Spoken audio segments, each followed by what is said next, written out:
Hello বন্ধুরা, haunting cineplex চ্যানেলে তোমাদের সবাইকে স্বাগতম। গভীর জঙ্গলের ভেতরে এক পরিত্যক্ত বাড়িতে শহর থেকে পালিয়ে আসে এক মা তার একমাত্র ছোট মেয়েকে নিয়ে। এরপর সেই পুরনো বাড়িতে তাদের সাথে একের পর এক অলৌকিক ঘটনা ঘটতে শুরু করে। এরই মাঝে একদিন হঠাৎ তার ছোট মেয়েটিকে আর খুঁজে পাওয়া যায় না।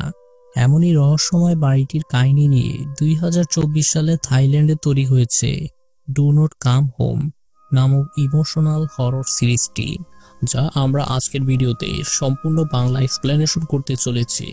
তো চলো আর কথা না বাড়িয়ে আজকের মুভি এক্সপ্লেনেশনটি শুরু করা যাক। তো গল্পের শুরুতে আমরা 5 বছরের ছোট মেয়ে মিনকে দেখি, যে কিনা তার রুমে ঘুমানোর চেষ্টা করছে। হঠাৎ করে জানালার সামনে ভয়ানক কিছু একটা দেখে মিন জেগে ওঠে। মিন প্রচন্ড ভয় তার মাকে ডাকতে শুরু করে। ঠিক তখনই রুমের ভেতরে থাকা প্রতিটা জিনিস হাওয়ায় নড়তে থাকে। এরপরে আমরা দেখি কোনো একটা অশরীরী প্রেতাত্মা ধীরে ধীরে মিনের দিকে এগিয়ে আসছে। এতে মিন প্রচন্ড ভয়ে চিৎকার করে ওঠে। এরপর আমাদেরকে কিছুদিন আগের ঘটনাটি দেখানো হয়, যেখানে ভারী ও তার মেয়ে মিন ব্যাংকক থেকে দূরে তাদের গ্রামের বাড়ির উদ্দেশ্যে বেরিয়েছে। জানা যায় বাড়িকে তার হাজবেন্ড অনেক টর্চার করত, তাই সে হাজবেন্ডের সাথে ঝগড়া করে তার মায়ের কাছে চলে যাচ্ছিল। এরপর আমরা দেখতে পাই বাড়ি তার গাড়িটি ড্রাইভ করতে করতে হঠাৎ তার চোখটা ঘুমে কিছুটা লেগে আসে। এ সময় একটা ট্রাকের সাথে গাড়িটার অ্যাক্সিডেন্ট হতেই যাচ্ছিল।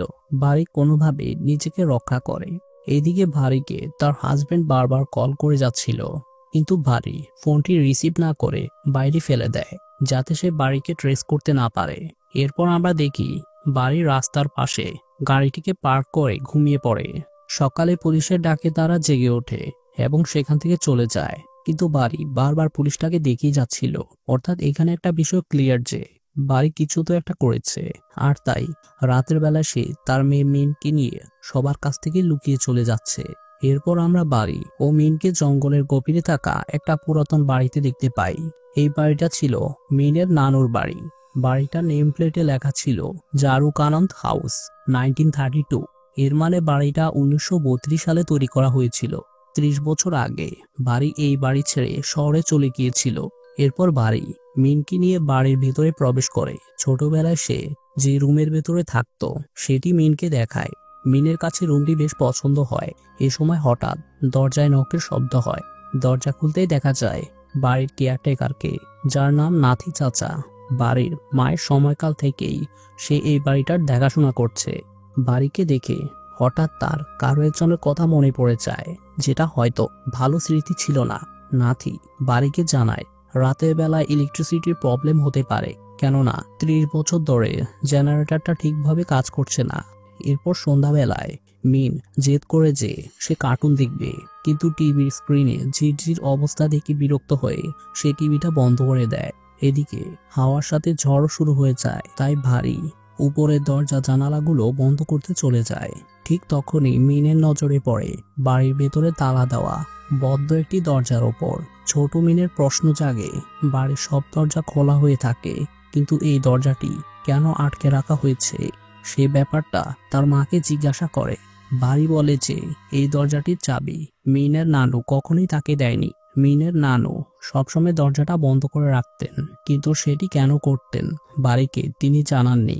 এরপর তারা ডিনার করার সময় লক্ষ্য করে যে তার মায়ের পেছনে থাকা বড় গড়িটার সামনে ভয়ানক এক প্রেতাত্মা আস্তে আস্তে তার দিকে এগিয়ে আসছে, যেটা দেখে মিন ভয় কাঁপতে শুরু করে। মিন ভারীকে বিষয়টি জানায়, কিন্তু ভারী ব্যাপারটাকে একেবারেই সিরিয়াসলি নেয় না। পরের দিন সকালবেলা মিন তার মায়ের সাথে লুকোচুরি খেলতে থাকে। এবার পালা আসে মিনের। সে তার মাকে খুঁজে বের করবে। এ সময় ভারীকে দেখে মিন কোনো একটা মুখোশ পরা অবস্থায় পাশের একটা রুমে ঢুকে পড়েছে। ভারীর কাছে ব্যাপারটা কেমন যেন একটা খটকা লাগে, কারণ মিনের এই ধরনের কোনো মুখোশই ছিল না। ভারী মিনির পিছু নিয়ে রুমের ভেতরে প্রবেশ করে। সে দেখে মিন মুখোশ পরা অবস্থায় এক দৃষ্টিতে কিছু একটা ড্রয়িং করছে। বাড়ি তার দিকে যখন এগিয়ে যাচ্ছিল, ঠিক তখনই পেছন থেকে মিন এসে বাড়িকে ধাক্কা দেয়। বাড়ি বুঝতে পারে না এটা কি আসলেই তার মনের ভুল ছিল কিনা। মিন সেখানে তার নানির কিছু ছবি ও পুরনো খেলনা খুঁজে পায়। পরের দিন সকালবেলা বাড়ি জেগে গিয়ে দেখতে পায় সে মুখোশ পরা মেয়েটাকে। বাড়ি খোঁজ খবর নিয়ে জানতে পারে পুরো এলাকায় নাথি চাচার বাড়ি ছাড়া আশেপাশে কোনো মানুষের বাড়ি নেই। তাহলে বাচ্চা আসবে কোথা থেকে? ভারী ফোনে কথা বলতে বলতে তার মন সরে যায় মিনের উপর থেকে। ভারী মিনকে খুঁজতে শুরু করে। এক পর্যায়ে মিনকে খুঁজে পেয়ে সে বকাচকা করতে থাকে। এই সময় দেখা গেল হঠাৎ কেউ একজন দৌড়ে ছুটে গেল। ভারী পিছু নিয়ে দেখে আবারও সেই মুখোশ পরা মেয়েটাকে। এরপর ভারী তার মায়ের স্টাডি রুমের ভেতরে ড্রয়িংয়ের খাতার মাঝখানে খুঁজে পায় সেই অদ্ভুত মুখোশটাকে, যেটা সেই মেয়েটার মুখে দেখেছিল। যাই হোক, ভারী চায় না পুনরায় তার হাজবেন্ডের কাছে ফিরে যেতে। তাই সে মিনকে বোঝানোর চেষ্টা করে তাদেরকে এখানেই থাকতে হবে। এ সময় মিন আবারও দেখে বড় ঘড়িটার সামনের সেই ভয়ানক প্রেতাত্মাটি তার মায়ের খুব কাছে চলে এসেছে, যেটা দেখে মিন এবার অনেক বেশি ভয় পেয়ে যায়। ভারী মিনকে শান্ত করে বিছানায় ঘুম পাড়িয়ে দেয়। এরপর ঘড়িটা যখন 3টা বাজে, আচমকা মিনের ঘুম থেকে তার চিৎকারের আওয়াজ শোনা যায়।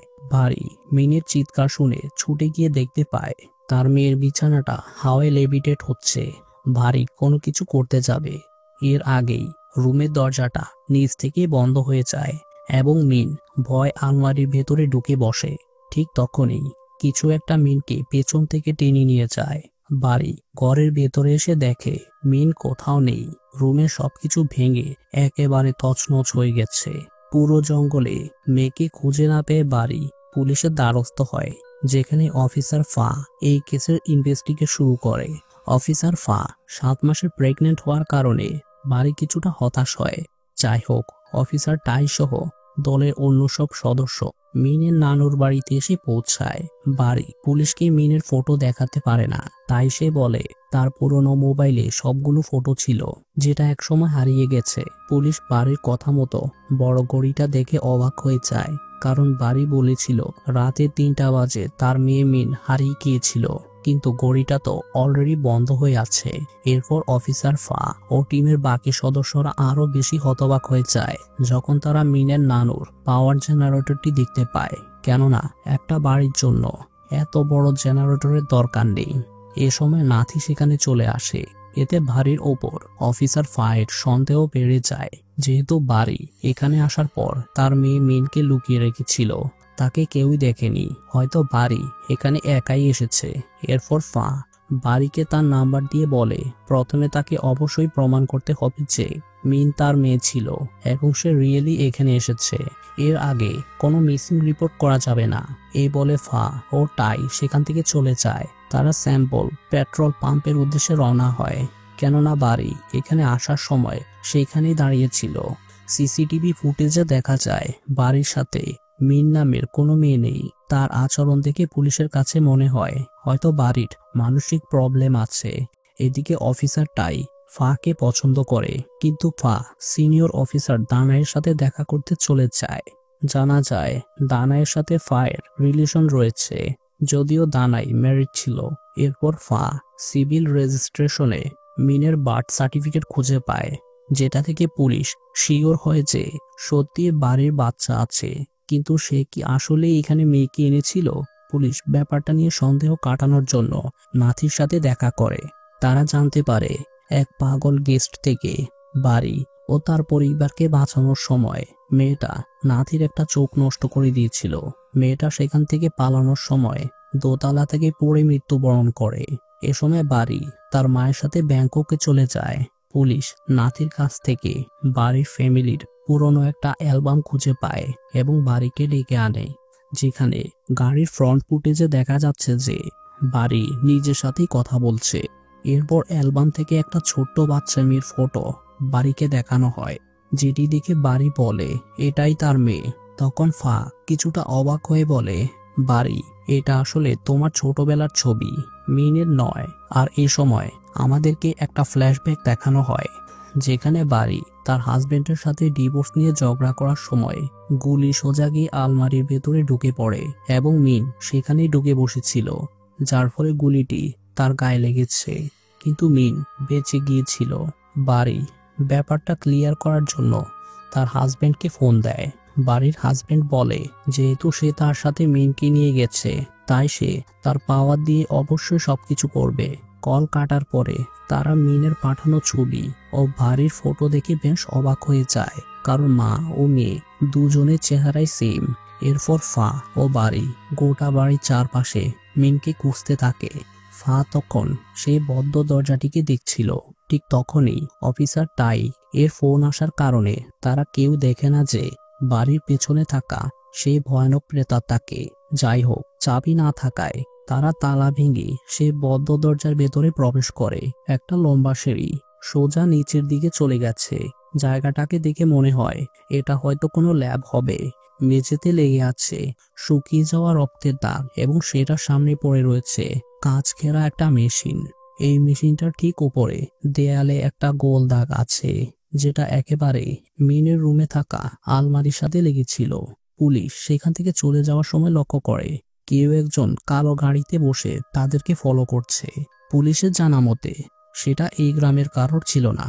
সেদিন রাতের বেলায় বাড়ি আচমকা কারো দৌড়ে ছুটে যাওয়ার শব্দ শুনতে পায়, কিন্তু সে কাউকে দেখতে না পেয়ে ফা ও তার টিমকে খবর দেয়। এ সময় ভারী লক্ষ্য করে সেই বদ্ধ রুমের ভেতরে থাকা একটা নীল রঙের আলোর সাথে অদ্ভুত আওয়াজ ভেসে আসছে।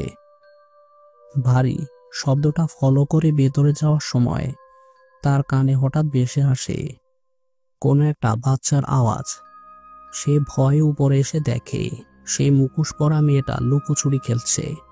বাড়ি মেয়েটার পিছু করে মিনের রুমের ভেতরে চলে আসে। তার মনে হয় আলমারির ভেতরে কেউ তো একজন আছে।